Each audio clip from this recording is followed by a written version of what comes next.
আসসালামু আলাইকুম, আশা করি সবাই ভালো আছেন। কুমিল্লার লালমাইয়ের দ্বিতীয় দিঘির আরেকটি ভিডিওতে আপনাদের স্বাগতম। আমি এখন পশ্চিম পাড়ে আছি। এখানে বাপ্পি ভাইয়ের মাছায় আছি। বাপ্পি ভাইয়ের মাছায় একজন একটি লাড্ডু টো ফিট করছে, দেখতেই পাচ্ছেন। এই মাছ আর টিম লিডার বাপ্পি ভাই, তার সাথে আছে শ্যামল দা। তবে শ্যামল দা মনে হয় এখন মাছায় নেই, তিনি দূরে আছে। ওনারা নোয়াখালী থেকে গেছে, আর বাপ্পি ভাইয়ের বাড়ি হলো বসুরহাটে।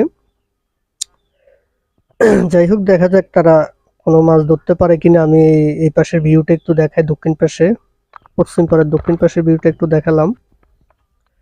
একটি মাছ কিন্তু হিট হয়ে গেছে, তাই আমরা আবার চলে আসছি বাপ্পি ভাইদের মাছা এখানে। দেখা যাচ্ছে দীপ্ত একটি মাছ হিট করছে। দীপ্ত বাপ্পি ভাইয়ের টিম মেম্বার, শ্যামলদার টিম মেম্বার। মাছটা এখন হিট করে উত্তর দিকে যাচ্ছে, অর্থাৎ বাম দিকে। বাপ্পি ভাই একটি ছিপ তুলে রেখেছে যাতে একটার সাথে আরেকটা বড়শি আটকে না যায়।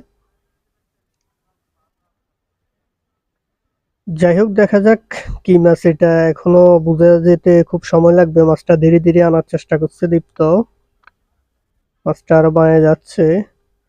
ওই যে পাশে শ্যামলদা আছে, শ্যামলদাও একটি ছিপ তুলে নিয়েছে উপরে।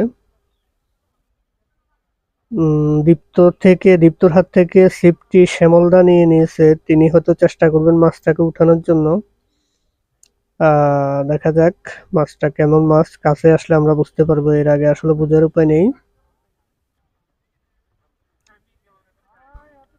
দীপ্ত নেট নিয়ে প্রস্তুত, শ্যামলদা কিছুটা পানিতে নেমেছে।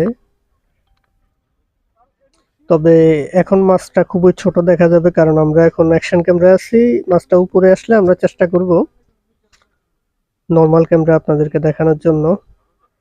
দেখতেই পাচ্ছেন এটা একটি কাতল, তবে একেবারে অনেক বড় কাতল ব্যাপারটা তা না।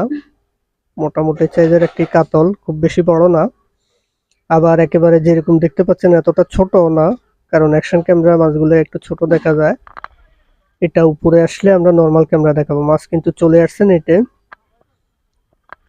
আমরা এখন আপনাদেরকে নর্মাল ক্যামেরায় দেখানোর চেষ্টা করব কাতলটা, তাহলে আপনারা বুঝতে পারবেন আসলে সাইজটা কেমন ছিল। চকবাজার আমের টিভিতে অনুষ্ঠিত হতে যাচ্ছে আলোড়ন সৃষ্টিকারী আকর্ষণীয় বর্ষ প্রতিযোগিতা শৌখিন মৎস্য শিকারে। হইছে হইছে নি? হ্যাঁ হইছে।